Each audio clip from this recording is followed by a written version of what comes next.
పీలి, నల్లి మరియు బొమ్మలి ముగ్గురు. పచ్చని చెట్లతో నిండిన అందమైన అడవిలో ఒక పిట్ట ఉండేది. ఆ పిట్ట పేరు పీలి. పీలి చిన్నదైనా చాలా తెలివైనది. రోజంతా చెట్టు నుంచి చెట్టుకి ఎగిరి పాటలు పాడటం ఆమెకి చాలా ఇష్టం.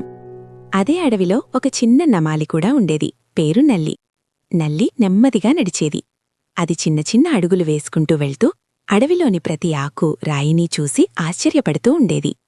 ఇదే కాకుండా అక్కడ ఒక చిన్న కుందేలు ఉండేది. దాని పేరు బొమ్మలి. బొమ్మలి చాలా చురుకుగా ఉండేది. దూకుతూ, పరిగెట్టుతూ ఒకచోట క్షణం కూడా నిలబడకుండా ఉండేది. పీలి, నల్లి, బొమ్మలి ఇదిగో ముగ్గురు విభిన్నంగా ఉన్న చాలా మంచి స్నేహితులు. వాళ్లు ప్రతిరోజూ కలిసి ఆడుకునేవారు. ఒకరోజు వచ్చిన పెద్ద వర్షం. ఒకరోజు అకస్మాత్తుగా ఆకాశం నల్లటి మేఘాలతో నిండిపోయింది. గాలి బలంగా వీయసాగింది. కొద్దిసేపట్లో పెద్ద పెద్ద చినుకులు పడసాగాయి. అడవంతా నీటితో నిండిపోయింది. స్నేహితులు ముగ్గురు వేరువేరు చోట్ల ఉన్నారు. బొమ్మలి పరిగెట్టి పరిగెట్టి పెద్ద చెట్టు బుంగలోకి దూకింది. పీలి ఎగిరి చెట్టు కొమ్మపై సురక్షితంగా కూర్చుంది. నల్లి ఇదిగో ఎవరు ప్రమాదంలో ఉన్నారో తెలిస్తే అది నల్లే. చిన్న నల్లికి దాగడానికి సరైన స్థలం లేదు. నీరు దానివైపు దూసుకొస్తోంది. స్నేహితులని రక్షించడానికి పీలి వచ్చేసింది.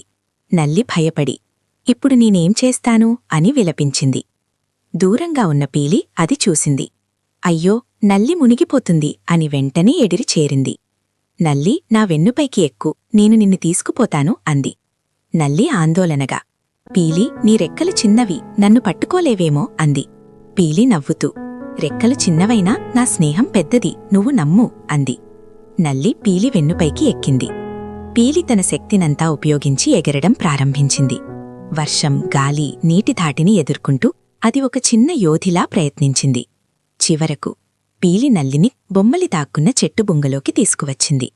స్నేహం గెలిచిన రోజు. బొమ్మలి వారిద్దరినీ చూసి ఆశ్చర్యపడింది. పీలి, నువ్వు చాలా ధైర్యం చేశావు అని అంది. వర్షం ఆగిన తర్వాత నల్లి పీలి దగ్గరకు వచ్చి, పీలి, నువ్వు నాకు రెండో జీవితమిచ్చావు, నువ్వు నిజమైన స్నేహితురాలు అని చెప్పింది. బొమ్మలి కూడా తలూపుతూ, మనలో ఎవరు చిన్నవారు, ఎవరు బలవారు అనేదేమీ ముఖ్యం కాదు, మనమొకరికొకరం సహాయం చేయడం ముఖ్యం అంది. అది విన్న పీలి చిరునవ్వుతూ, అవును, మన ముగ్గురు స్నేహం ఈ అడవిలో చిరకాలం ఉండాలి అంది.